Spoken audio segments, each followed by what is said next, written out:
एक दिन बलराज, एक सीधा सादा लेकिन भारी भरकम इंसान, गलती से समुद्र पार करते हुए एक रहस्यमयी टापू पर पहुंच गया। यह था बौनों का द्वीप। वहां के बौनों ने उसे राक्षस समझकर रस्सियों से पूरी तरह बांध दिया। उसके 35 नंबर के कैनवस शूज तक में ताले लगा दिए गए। बलराज ने जोर से गरजते हुए आओ की आवाज लगाई और उसके नीचे का लकड़ी का चबूतरा जड़ से उखड़ गया। जब वह उठा, उसे लगा कि वह सपना देख रहा है। तभी वहां के सेनापति संग्राम घोड़े पर सवार होकर आया। भाला लेकर सीधे उस पर झपटा। पीछे से कई सैनिकों ने हुक फेंके और बलराज के विशाल पिछवाड़े में फंसा दिए। जबरदस्त ताकत से खींचा गया और वह धड़ाम से जमीन पर गिर पड़ा, बेहोश हो गया। जब उसे होश आया तो वह फिर से बंधा हुआ था और बग्घी पर लिटाकर बौनों के महल की ओर ले जाया जा रहा था। रास्ते भर जनता उसे देखने जमा हो गई थी, जैसे किसी दैत्य को पहली बार देख रही हो। राजमहल के सामने जब उसे खड़ा किया गया तो वहाँ की राजकुमारी राजलक्ष्मी तक दंग रह गई। उसने इतना बड़ा आदमी कभी नहीं देखा था। अगले दिन बलराज को खेत में ले जाकर हल से जोड़ा गया ताकि वह जमीन जोते। तभी महल पर दुश्मन देश के गुप्त हमलावर हमला कर देते हैं। सेनापति संग्राम तुरंत बलराज को वापस बुलाता है। बलराज अपने विशाल कदमों से 60 किलोमीटर प्रति घंटे की रफ्तार से महल की ओर दौड़ता है। संग्राम चाहता था कि सब कुछ वो खुद करे,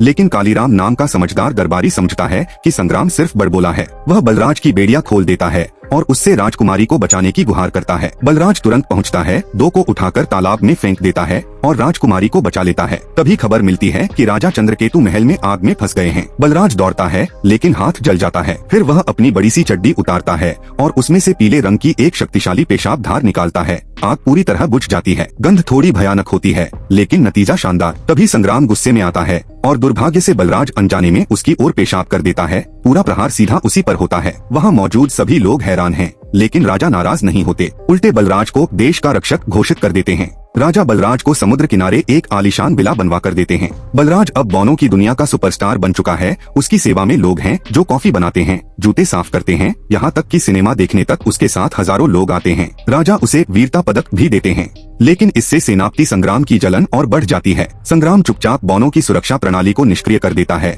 और तभी दुश्मन देश हमला बोल देता है। महल पर बमबारी होती है, सेनाएं समुद्र से आ जाती हैं।